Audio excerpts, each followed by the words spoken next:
अनुपमा के latest update को लेकर आ चुके हैं हम आपके बीच में, और हम बात करेंगे इस वीडियो में कि आखिरकार आने वाले एपिसोड में और करंट एपिसोड में जो चीज़ चल रहा है क्या वो कितना नई चीज़ें हैं या फिर कितनी पुरानी चीज़ें ही आपको लगातार दिखाई जा रही है। मैं पुरानी चीज़ें इसलिए बात कर रहा हूँ क्योंकि याद कीजिए जब ये अनुपमा स्टार्ट हुआ था और पिछले 3-4 साल का अगर सफ़र आप देखोगे उसमें कई सारे कैरेक्टर जिनका आपके दिलों पर छाप छूटी है, उन सारे कैरेक्टर को क्या आप रिपीट में देख रहे हो क्या?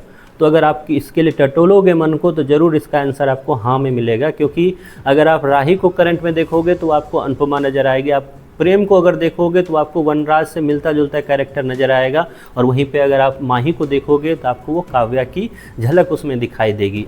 एक शख्स और है जो आपको और पीछे लेकर जाएगा और वो शख्स है पराग। जी हाँ, अगर आप पराग को देखोगे वापस तो पराग में आपको बापूजी नज़र आएंगे जो हसमुख जी थे। ये बात मैं इसलिए कह रहा हूँ क्योंकि सेम डिट्टो वाली कहानी वापस ऐसे लग रहा है कि साफ फैमिली जो है उठ के आ गई है कोठारी फैमिली में। जी हाँ, जहाँ हमने साफ फैमिली में देखा था एक वक्त की, जहाँ एक वक्त अनुपमा जो थी वो घर के कामों में बिजी हो गई थी और बिल्कुल वनराज उस पर ध्यान नहीं दे रहे थे, उनके साथ हमेशा बदतमीजी होती थी। जैसे ख्याति अभी राही के साथ कर रही है वैसे ही बा जो है वो अनुपमा के साथ किया करती थी। तो ऐसे मुश्किल के वक्त में अगर उसके साथ कोई बैठता था, कोई उसको चंद बातें समझाता था या फिर उसे मोटिवेट करता था या फिर उसे दिलासा देता था तो वो थे बापूजी। जी हाँ, हसमुख जी उस वक्त ये काम किया करते थे और सेम वही रिपीट हो रहा है। कहाँ? तो कोठारी परिवार में। कोठारी परिवार में हम सब जानते हैं कि आर्यन की मौत के बाद चीज़ें बहुत कुछ बदल गई। जो एक वक्त में राही सबकी फेवरेट हुआ करती थी, ख्याति के मुंह में कभी आवाज़ आती नहीं थी, अचानक से सब कुछ बदल गया।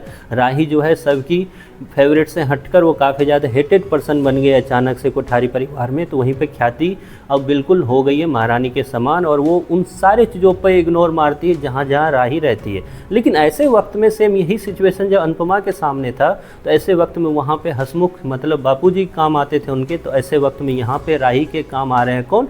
तो राही के काम आ रहे हैं यहाँ पे पराग। जी हाँ, पराग वो शख्स आपको दिख रहा है लगातार एपिसोड में जिसमें वो लगातार राही के पीछे ही इर्द गिर्द ही रहते हैं, और जैसे ही राही को कोई चीज़ की ज़रूरत होती है या किसी चीज़ से उनको बुरा लगता है तो उस वक्त आपको इर्द गिर्द वहाँ पे पराग ही नज़र आते हैं। फिर चाहे वो डांसिंग हॉबी की बात हो जिसमें पराग उनको आकर समझाते हुए दिखते हैं कि ये हॉबी तुम्हें करना चाहिए, या फिर लेटेस्ट एपिसोड में जब राही के पैर में कांच चुभा तो वहाँ पे भी पराग आपको दिखे उसको मोटिवेट करते हुए।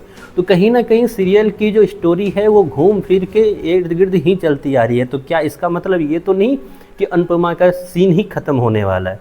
मतलब रूपाली गांगुली का सीन ही तो ऐसा नहीं है, क्योंकि मेकर्स जो हैं ये सारी चीज़ स्टोरी चलाने की देरी थी कि सोशल मीडिया पे ये चीज़ें भी चल पड़ी कि कहीं मेकर्स जो है अनुपमा का रिप्लेसमेंट राही के रूप में तो नहीं देख रहे हैं।